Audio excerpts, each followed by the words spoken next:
Et si nous prenions la décision de rendre nos vies plus simples? Si nous commencions à prendre du plaisir en faisant beaucoup plus, mais avec moins de ressources? Si retourner à l'essentiel devenait pour chacun d'entre nous un objectif? Je m'appelle Lionel Clément et depuis une dizaine d'années, j'ai décidé de mener une vie plus simple, plus en adéquation avec mes valeurs. Durant ces 10 années, j'ai travaillé à mener une vie plus frugale et j'ai découvert que c'était absolument pas une vie triste, ennuyeuse et pleine de frustration.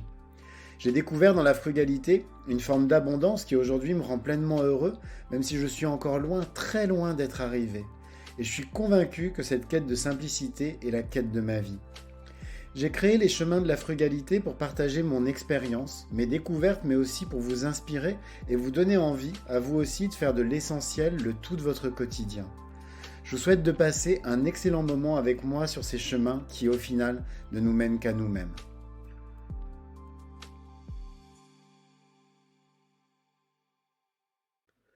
Depuis quelques années, on assiste à un vrai engouement pour les aliments fermentés. Alors, c'est des aliments qui sont considérés par beaucoup comme des vrais, ce qu'on appelle des alicaments, c'est-à-dire des vrais aliments qui font du bien à la santé, tout simplement parce que c'est des aliments qui sont non seulement super bons, mais qui ont vraiment un impact super positif sur notre bien-être.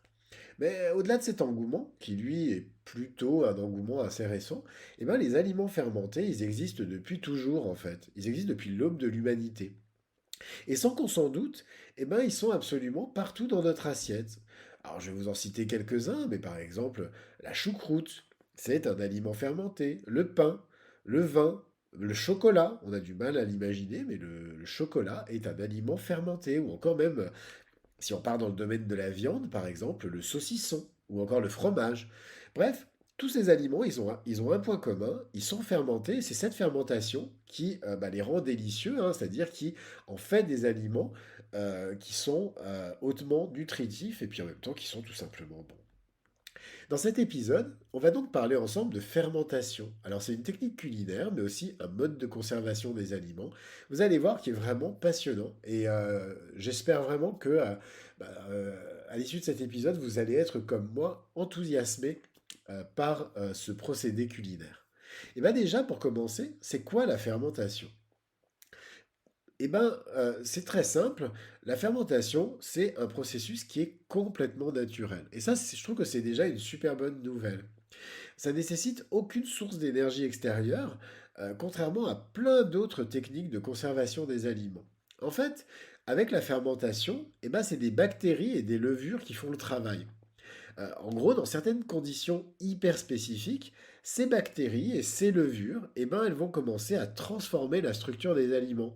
En fait, comme elles le feraient dans un contexte de décomposition organique. Si par exemple, on se retrouvait avec, par exemple, un aliment en décomposition, c'est exactement le travail euh, qui se passerait avec ces bactéries et ces levures.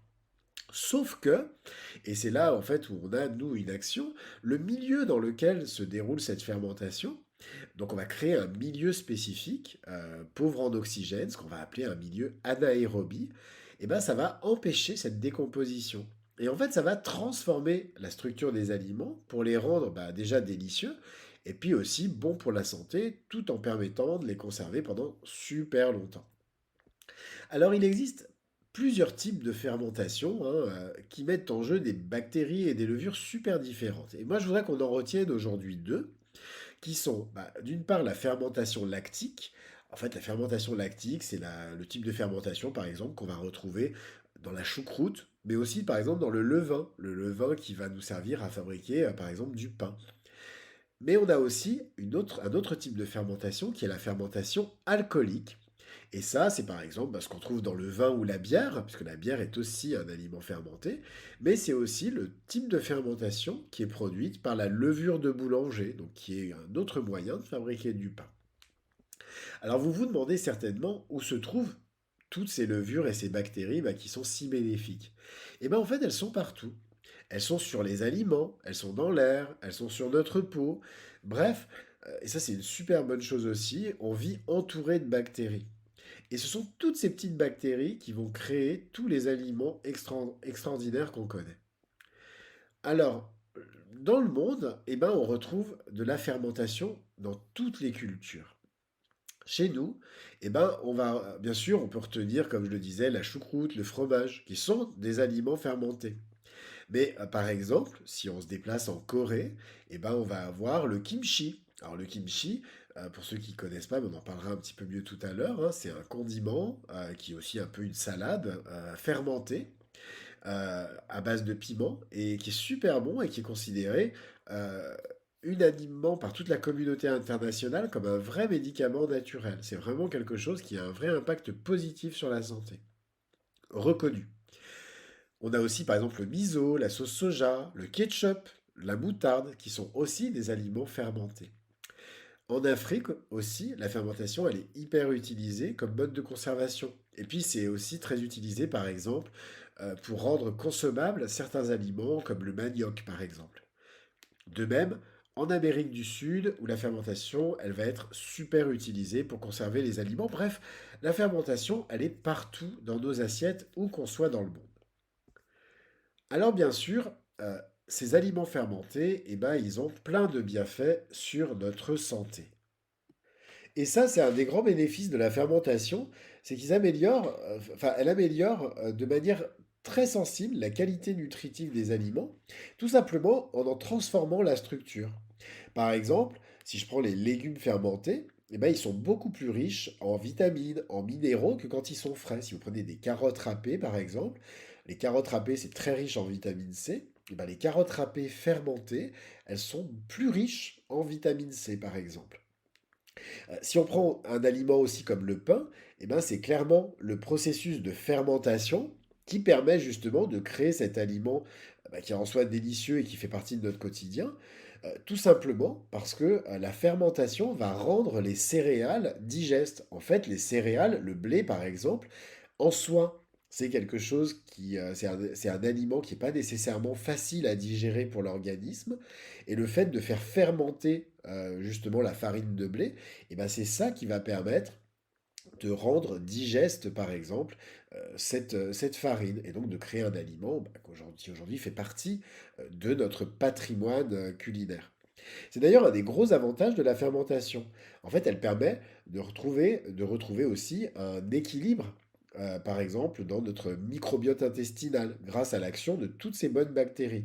Alors, tout simplement, hein, quand on a des problèmes, par exemple, de digestion, ce genre de choses, bah, le fait de consommer des aliments fermentés, ça va aider justement à rééquilibrer. Les aliments fermentés, ils ont aussi une vraie action sur, par exemple, le renforcement du système immunitaire, et puis ils aident aussi à réduire les risques de certaines maladies. Bref, pour notre santé, les aliments fermentés sont des alliés extraordinaires. Mais pas seulement, parce que euh, les aliments fermentés ont aussi un vrai intérêt environnemental. En fait, comme je le disais, c'est le seul mode de conservation des aliments qui a un impact positif sur l'environnement. Parce que, contrairement aux autres modes de conservation hein, qu'on utilise couramment, comme par exemple la congélation ou encore la stérilisation, eh ben, la fermentation, elle nécessite aucune source d'énergie pour se produire. Et donc, elle a une empreinte carbone extrêmement faible. C'est un moyen vraiment très simple en fait de conserver les aliments et puis un moyen à la portée de tous. Et ça permet vraiment de réduire de manière conséquente le gaspillage alimentaire. Là aussi, donc c'est un vrai impact hein, quand on sait, si vous écoutez mes derniers épisodes, quand on sait qu'aujourd'hui on jette quasiment la moitié des aliments qu'on produit, peut-être qu'il y a des portes à explorer en explorant des modes de conservation comme par exemple la fermentation.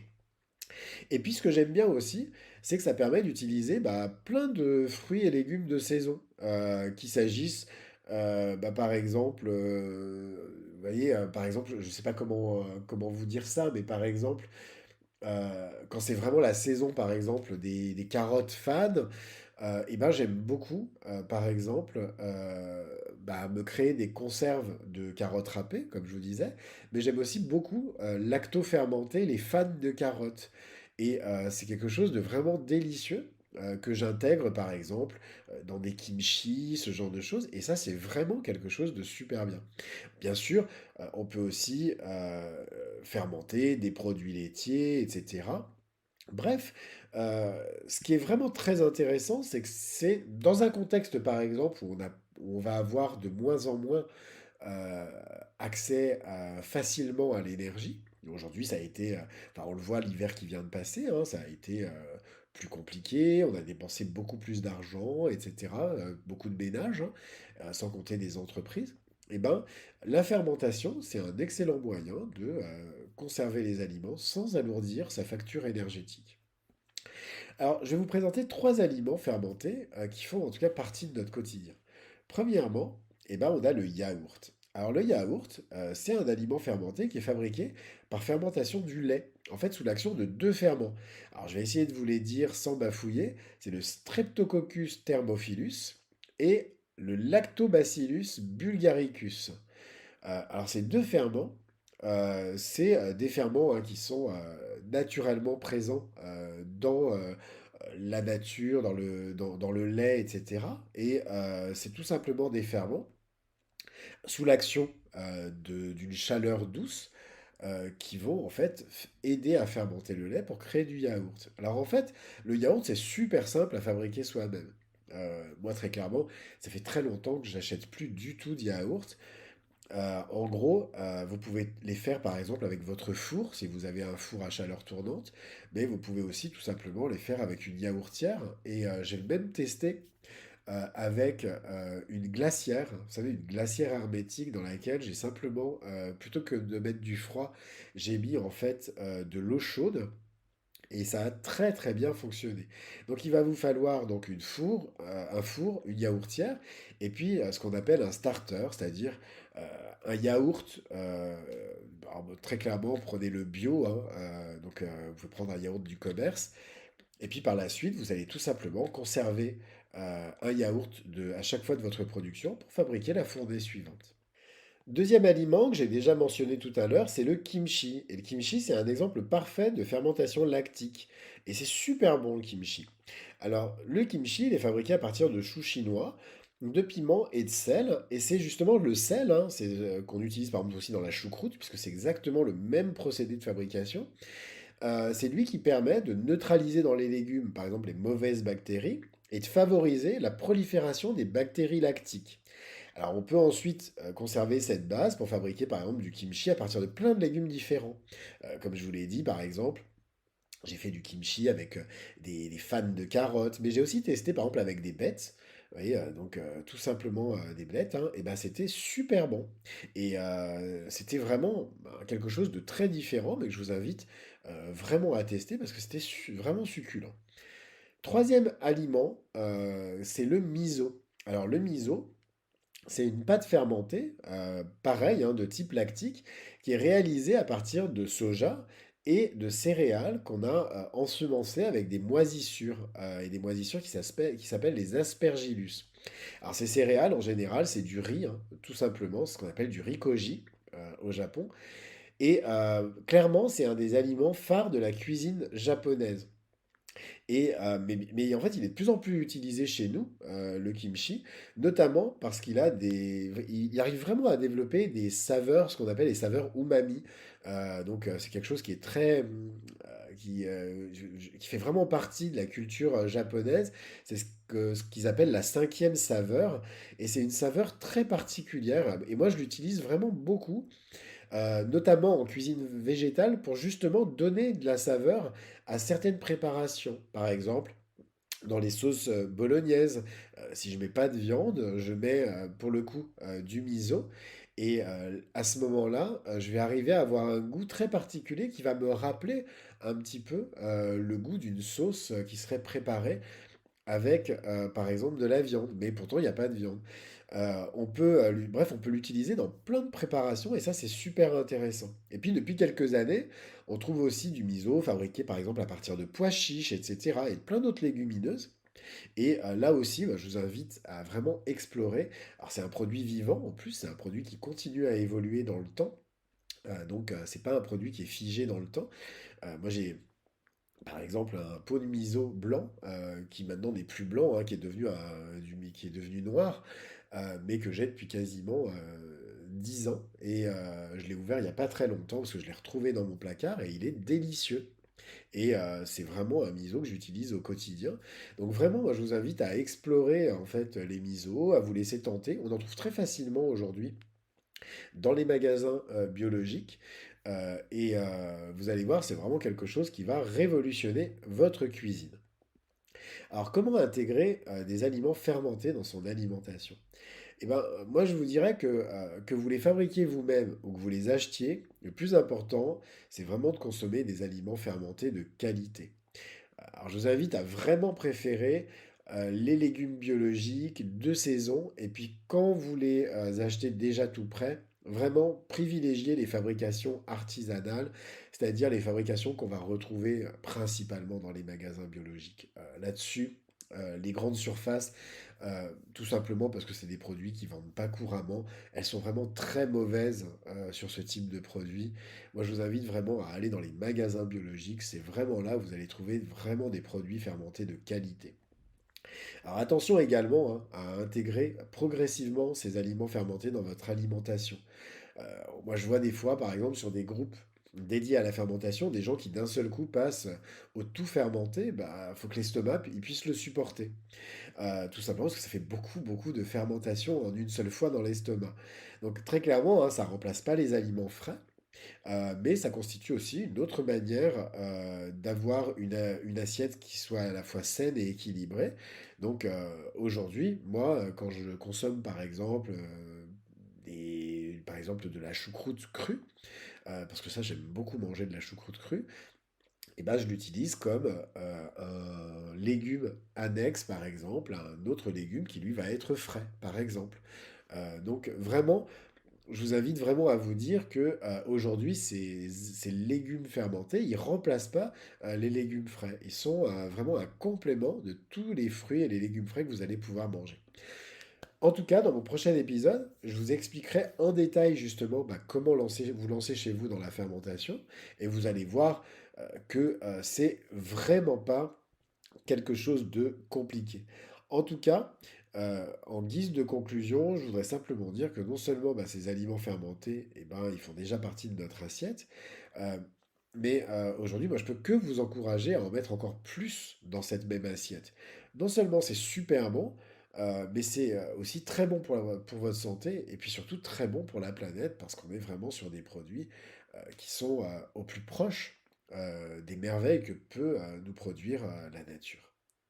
Cet épisode des chemins de la frugalité est maintenant terminé. Alors comme d'habitude, je vous invite, si vous aimez mon podcast, à vous y abonner et pourquoi pas à lui mettre 5 étoiles sur votre plateforme de podcast préférée.